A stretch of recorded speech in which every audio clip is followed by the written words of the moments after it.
මේ බුද්ධ පූජාව තියනවා කියන්නේ බුදුරජාණන් වහන්සේට ඕන නිසා තියනව නෙවෙයි. අපිට පින් කරගන්නයි තියන්නේ.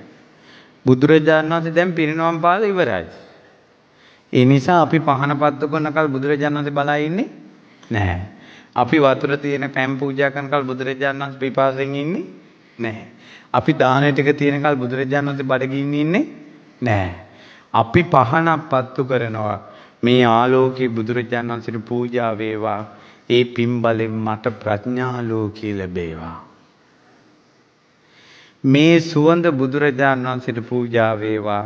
මේ පිනෙන් මට සිල් සුවඳ, ගුණ සුවඳ, දන් සුවඳ ලැබේවා. මේ පිවිතුරු මල් බුදුරජාණන් වහන්සේට පූජා වේවා. මගේ හිතත් පිවිතුරු වේවා, ලස්සන වේවා, සුන්දර වේවා. මේ සිසිල් පැන් බුදුරජාණන් වහන්සේට පූජා කරමින් පූජා වේවා. මගේ හිතේද රාග දේශ මොහ ගිනි නිවිලා සිසිල් වේවා. මේ සිසිල් පැන් බුදුරජාණන් වහන්සේට පූජා වෙලා මට අමා පැන් ලැබේවා. මේ ප්‍රණීත භෝජන බුදුරජාණන් වහන්සේට පූජා කරමින් පූජා වේවා. මටත් සතර සතිපට්ඨාන ආදී අමෘතයම ලැබේවා.